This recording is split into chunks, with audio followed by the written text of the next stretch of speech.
Hello साथीहरु नमस्ते सबैजनालाई धेरै धेरै यसरी हामी चाहिँ घुम्न आएको भेरेटारमा सबै साथीहरु टिम मिलेर कान्छी बहिनी चाहिँ मर्काइराखेको छौं। कान्छी धेरै रमाइलो गर्ने खालको राम्रो रमाइलो टाइपको मान्छे अनि मधु भाउजू फेरि त्यस्तै रमाइलो मेरो त म बाहेक मेरो साथीहरु सबै रमाइलो रमाइलो राम्री ब्युटी छेउमा फेरि भदै पनि आएर रक भनेर देखाइरहेछ। भदै पनि आयो मेरो भिडियोमा। ल स्वागत छ भदैलाई।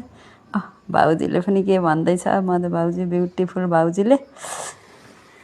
अनि साथी हो हामी चाहिँ यसरी घुम्दै अब खाजा खानु जाने सल्लाह भयो। अनि खाजा घरमा गएपछि चाहिँ भेडेटारको विशेष चाउमिन सुकुटी थुक्पा सुकुटी आफ्नो आफ्नो इच्छा अनुसार खाने, पानी पिउने, चिसो पिउने हो त हाम्रो गुरुजी पनि उहाँलाई पनि हामीले खाजा खाऊँ न त भनेर भनेको थिएँ। उहाँ पनि आएर यस्तो गरिराख्नु भएको छ। खानुलाई सुरु गर्न आँट्नुभयो सबैजना मिलेर।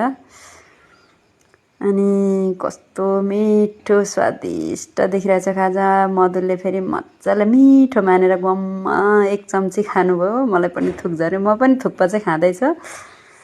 अनि ज्वाइँ साहबले पनि खानुभयो थुक्पा। ज्वाइँ र म चाहिँ अनि कान्छी सन्जिला बहिनी चाहिँ थुक्पामा। अनि खाइसकेपछि हामी चाहिँ घर फर्किने क्रममा बाटोमा यसरी रमाइलो सिनहरू कैद गर्दै आएको। यहाँ लाउरे भाइहरू ट्रेनिङ सेन्टरको भाइहरू यसरी आफ्नो भविष्य निर्माणको लागि कुदिनु भएको रहेछ। त्यहाँबाट हामी सबैतिरको हेर्दै आउँदा हल्का भिडियोहरू कैद गर्दै आएको थियौँ। मैले यसरी गाडीमा बसेर अनि सबैजना मिलेर आउँदैछौँ। अब ल हामी घर आउने क्रममा चाहिँ फाइनली गाइज अनि पुरानो बजारमा आइपुग्यौँ।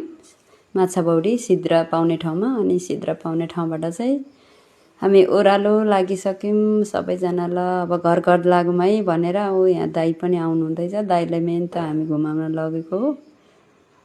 अनि ल भनेर सबैजना हेर्दै टोल्याउँदै घुम्न गएको त हो। आखिर आफ्नो खुसीमा अब घरमा के आवश्यकता छ बजारतिर किन्दै डुल्दै आउँदैछ साथीहरू सबैजना। चित्र बेच्ने दिदीहरू पनि हामीलाई देखेर हाँसिराख्नु भएको छ। अनि ल अब चाहिँ फाइनली लाग्यो है गाइजहरू सबैजना घरमा लुरुरु ओह्रालो सिद्रा बजार ओह्रालो पुरानो बजार ओह्रालो माछाबौडी भनौँ न।